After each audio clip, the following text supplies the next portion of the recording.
ብዙዎቻችን ብዙ ጊዜ ወጥተን ወርደን ደክመን ነገሮችን ሁሉ ሞክረን ሳይሳካልን ቀርቶ ወይም ደግሞ በዚህ ዓለም ደስታን ይሰጠኛል ያልነውን ነገር ሁሉ ለማከማቸት ለማግኘት በቅተን ግን በማናውቀው ምክንያት ባዶነት የሚሰማን ጊዜ ላይ የምንደርስበት ጊዜ አለ። እናም የመኖር ትርጉሙ ምን ይሆን? የኔስ የመኖር ዓላማዬ ምንድን ነው የሚል ጥያቄ በውስጣችን ይፈጠራል። እና በዛሬው ቪዲዮ የምንመልሰው ይሄንን ነው። በመጀመሪያው ክፍል ቪዲዮ የመኖር ትርጉሙ ምን እንደሆነ፣ በሁለተኛው ክፍል ለምን እንደጠፋን ወይም ደግሞ ህይወታችን ትርጉም እንዳጣ፣ በሶስተኛው ክፍል ቪዲዮ ደግሞ በስተመጨረሻ እንዴት ከትክክለኛ ዓላማችን ጋር ተገናኝተን አርኪና ሰላማዊ ህይወት መኖር እንደምንችል ነው። አብራችሁ ቆዩ።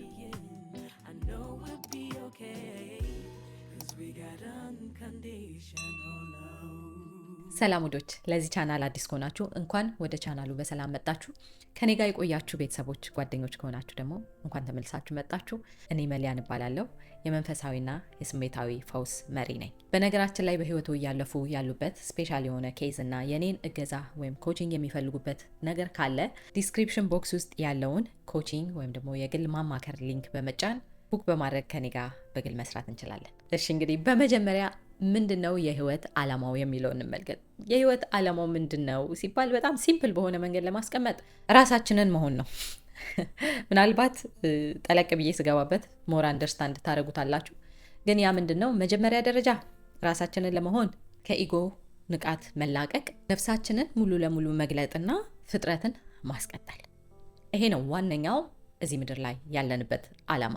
ግን ይሄንን ማድረግ እንዳንችል የሆንበት ምክንያት ወይም ደግሞ ዩኒክ የሆነው የራሳችንን ዓላማ ማወቅ ያልቻልነው ምክንያቱም በተሳሳተ መንገድ ፕሮግራም ስለተደረግን ነው። ያ ማለት ምንድነው?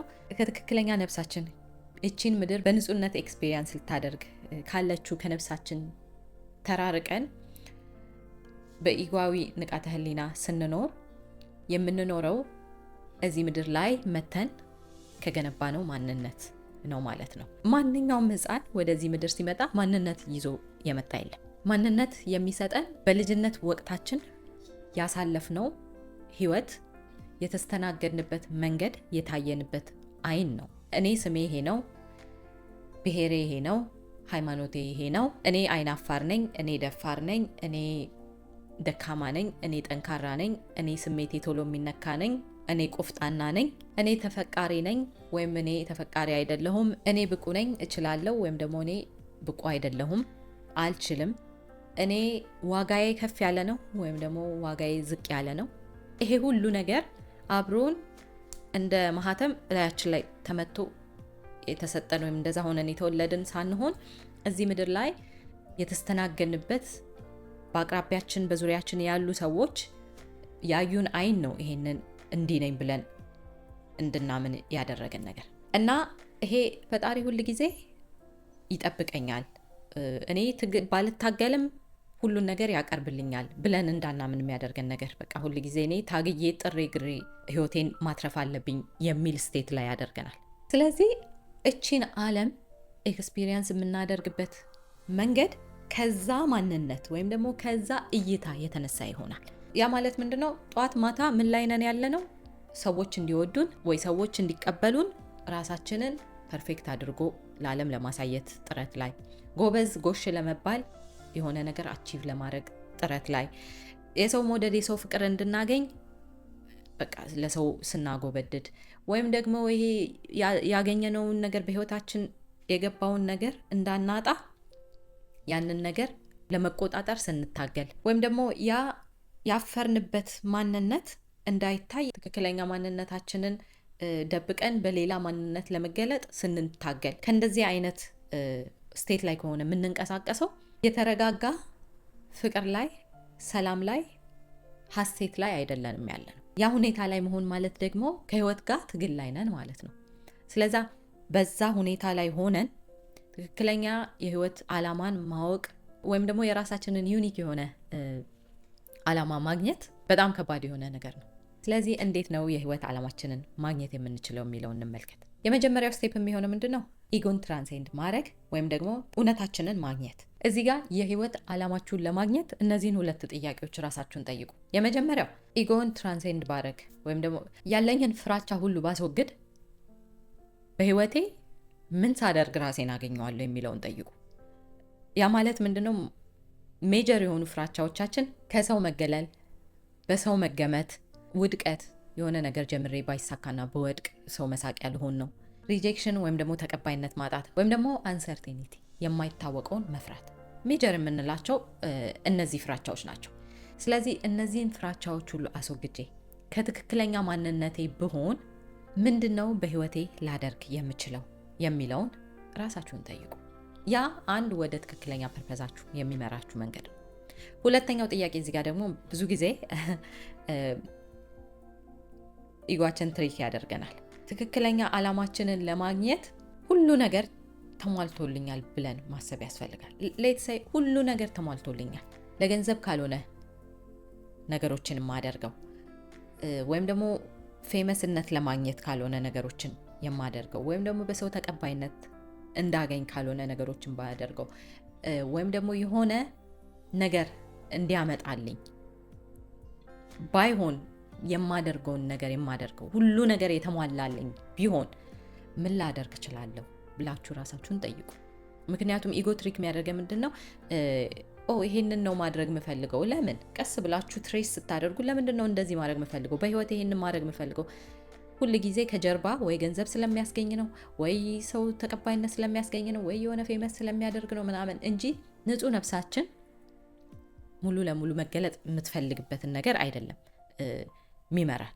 ስለዚህ እነዚህ 2 ጥያቄዎች የመጀመሪያ ዩኒክ የሆነ የራሳችሁን ዓላማ እንድትረዱ የሚረዳችሁ ነው። ሁለተኛው ደግሞ ያለምንም ፍራቻ ንጹህ ማንነታችሁን ነፍሳችሁን መግለጽ ወይም ደግሞ ኦተንቲክ ከሆነው ማንነታችሁ መገለጥ። ያ ምንድነው ሀፕን የሚያደርገው? ህፃናትን አስተውላችሁ ከሆነ እዚህ ምድር ላይ ተወልደው መጥተው ገና ይሄ ልክ አይደለም ይሄ ልክ ነው ምናምን ከመባላቸው በፊት በቃ ኤክስፕሎር ነው የሚያደርጉት። ወይ በቃ እንደፈለጉ ይዘፍናሉ፣ እንደፈለጉ ይጨፍራሉ፣ እንደፈለጉ ራቆታቸውን ይሮጣሉ፣ እንደፈለጉ ያለቅሳሉ፣ ይስቃሉ፣ የፈለጉትን ይናገራሉ። እንደዛ ይሄ ልላችሁ የፈለኩት በህፃንነት ዝም ብሎ ያለማመዛዘን ዝም ብሎ እዚህ ምድር ላይ መኖር ሳይሆን እያልኳቸው ያለሁት ፍሪደማቸውን ልክ እንደነሱ ፍሪ መሆን፣ ራሳችንን የተሸማቀቅንበትን ራሳችንን የደበቅነውን ሁሉ ነፃ ማውጣት። ነፍሳችን ከውስጥ በጣም ተጨንቃለች። ምክንያቱም ደብቀናታል፣ አፍነናታል፣ ይዘናታል። ዩኒክነሳችንን ልዩነታችንን ይዘን እየወጣን አይደለም። በቃ ትግላችን ተመሳስሎ ለመኖር፣ ትግላችን ሰዎች የሚያስቀብለውን መስሎ ለመታየት ነው። ያ ደግሞ ትክክለኛ ዓላማችሁ እንድታገኙ አያደርጋችሁ። ምክንያቱም ትክክለኛ ዓላማችሁ ልዩ ከሆነችው ነፍሳችሁ ጋር የተያያዘ ነው። ሁላችንም አፈጣጠራችን በውስጣችን የሚያልፈው የኮንሽስነስ ወይም ደግሞ ኤነርጂ አንድ ቢሆንም የሚፈስብን ፈጣሪ በሁላችንም ውስጥ ያለ ቢሆንም ሁላችንም ደግሞ ዩኒክ የሚያደርገን ልዩ የሚያደርገን ነገር አለ። ትክክለኛ የዓላማችሁን ወይም ደግሞ ሳቲስፋይ የሚያደርግ ህይወት፣ እርካታ ያለው ህይወት ለመኖር ግዴታ ከዛ ዩኒክ ከሆነችው ንጹህ ከሆነችው ልዩ ከሆነችው ማንነት መገለጽ መቻል አለባችሁ። ስለዛ ያ ሁለተኛው ነው። በሶስተኛ ደረጃ ደግሞ መጀመሪያ እንዳልኩት እዚህ ምድር ላይ ያለነው ክሪኤሽንን ወይም ደግሞ ፍጥረትን ለማስቀጠል ነው፣ መፍጠርን ለማስቀጠል ነው። ምክንያቱም ፈጣሪ በውስጣችን ያለ ስለሆነ፣ ምክንያቱም የፈጣሪ ኤክስቴንሽን ስለሆነን፣ ቁራጭ የፈጣሪ አካል ስለሆነን ማለት ነው።